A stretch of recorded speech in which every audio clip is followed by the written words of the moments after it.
So, you're wondering if you're just wasting your time with someone and want to break up with him if you have to, or maybe your gut is telling you something is off. But you're watching this video to make sure that you're not being too judgmental, or maybe you don't want to spend a long time with the wrong person and then suffer more than you need to. In any case, in this video, I'm going to be telling you about 2 major deadly red flags that he's just wasting your precious time. And with that said, let's get into the video. Actually, before we get into the video, I want to tell you this. If your man is not showing the following signs and you think there is a chance that you can have a substantial relationship, then I have a free guide on how to make him beg to be with you in 7 days. This is a special attraction formula that's really easy to do. So make sure to check that out because I'm sure it's going to help you out a lot. Okay, now, I don't want to just give you these red flags, because I know that when you are nuts about someone, or when you feel desperate for a relationship and finally find someone, you tend to ignore these red flags even though you clearly see them in him. No advice is great advice when the student doesn't act on them. You have to realize that no amount of love can change a guy from the inside out. You are valuable. Your time is valuable. Don't waste it with the wrong person. It might hurt you to act on these red flags, but it will free you from a tremendous burden. The best thing you can do to attract the right guy is to quickly dismiss the wrong guy.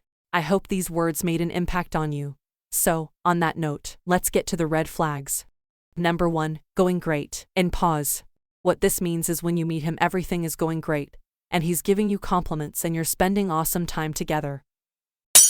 But then you don't hear from him for quite some time, and when he comes back he's praising you and telling you how he's been busy with work or some other logical reason, and then you spend some more time together and then he's gone again.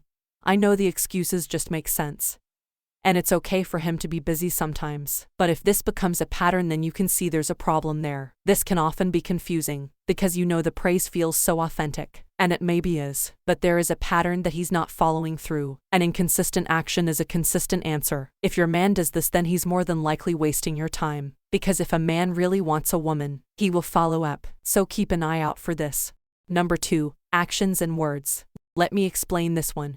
Watch their actions and not their words unless he is telling something bad about himself. I know a lot of people say that actions cannot lie, but there are tons of people whose actions don't align with their words. And because of this, oftentimes us women tend to ignore the bad things men say about them. We don't take it seriously, but this is a recipe for disaster. Think of it this way. If someone is asking you to be in a relationship with them, then take everything they say as a sales pitch. If he says something bad like "I'm not looking for a serious relationship," then believe him. Don't try to change him. It won't work. You will just waste your time with him. Maybe he is already behaving as you two are already in a relationship, but believe his words, because what he says requires effort. If what he says is inconvenient for him, then you should give extra attention to that. So watch their actions and not their words unless he's telling something that's difficult for him to say. So, those are the 2 signs. But before you go, make sure to get my free guide on how to make him beg for you in 7 days because it's going to help you no matter what stage your relationship is in. Don't miss out.